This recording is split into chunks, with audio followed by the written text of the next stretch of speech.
What I understand at this moment is that at about 8:20, we received a call that a man was pointing a weapon at passing cars that were traveling west on Alameda. Officers arrived on scene very quickly.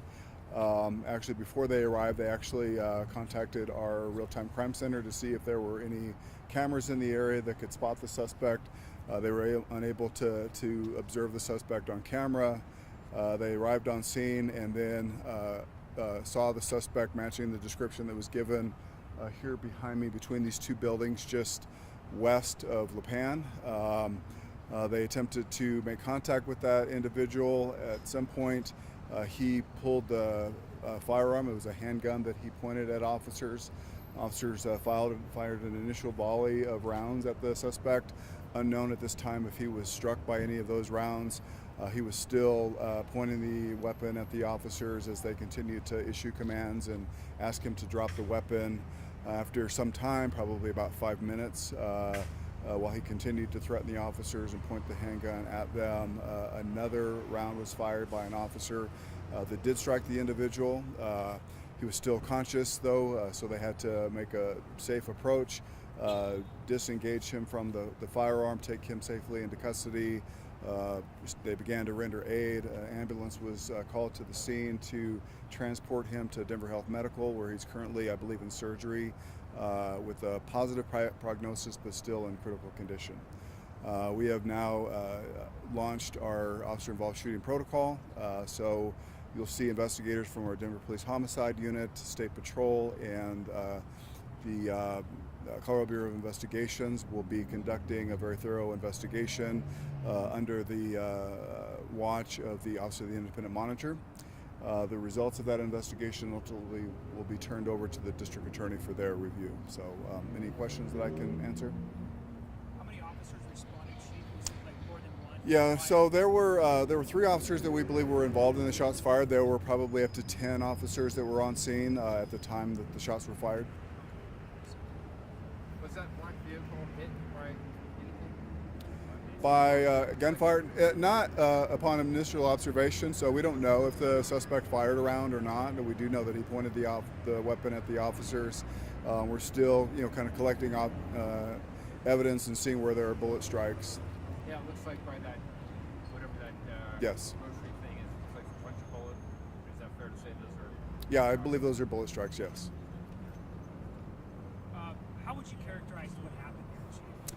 Well, the individual that we contacted appears potentially to be homeless. I mean, there's a shopping cart there full of belongings that may have belonged to that individual, so it appears that maybe he was homeless. That's still yet to be verified. I don't know if there's some sort of mental health challenge that caused him to be pointing a weapon at passing vehicles.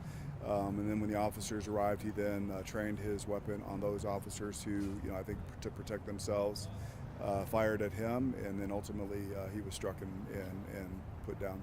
Do you know where he was struck, Chief? I believe in an upper extremity. I don't know exactly, where we'll be able to reveal that information later at a follow-up update.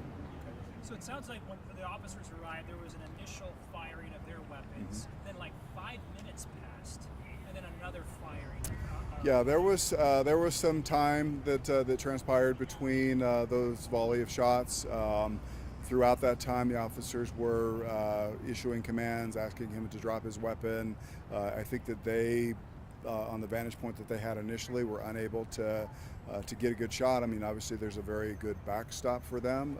So we had officers reposition and wait until it was clear that he did not intend to drop his weapon and continued to threaten officers before another round of shots were fired. Do you know his approximate age, Chief? I don't. I just know that he's an adult male. The weapon that he had, will you be able to figure it out? I think so. I mean, it's very clearly it looks like a semi-automatic handgun. And you've obviously recovered it. Yes, it has been recovered. Any idea how much longer this area will be closed off for? I would imagine another hour or so it's going to take for investigators to collect all the evidence. I mean, you see, folks from our crime lab here that are already collecting evidence. So hopefully, not much more than an hour. How many different scenes do you have? You have this one with the police officers, the one over by the Yeah. shopping cart, and then there was one behind the building, maybe? Yeah, so three, kind of areas of focus for this particular investigation. So one that you see right here, just behind me, further back where the shopping cart is, and then just kind of across on the opposite corner of the building behind me. Obviously, Chief, officers didn't know if there was a mental health issue or anything like that. Was there any sort of discussion at the time? I don't think so, moving fluidly and Yeah. fast to call like the STAR program or anything like that. No, so a couple things. So first of all, it just evolved so very quickly that the officers were unable to do any kind of de-escalation or anything like that. They were under immediate threat. Second thing is the STAR response would not have been appropriate when there's a weapon involved. So. And then can we say the three officers that fired their weapons up to 10 officers, they probably had their body cameras. Yes. Yes. Was there any drug paraphernalia involved in searching the man's belongings? Is there any reason to indicate that drugs were involved in this? So no reason at this point in time to indicate that drugs were involved. We haven't done a complete search of his belongings or his persons to know those details, but we'll certainly be able to provide that hopefully by the follow-up briefing. So, well, thank you. Thank you. Thank you, Thank you, sir. Chief.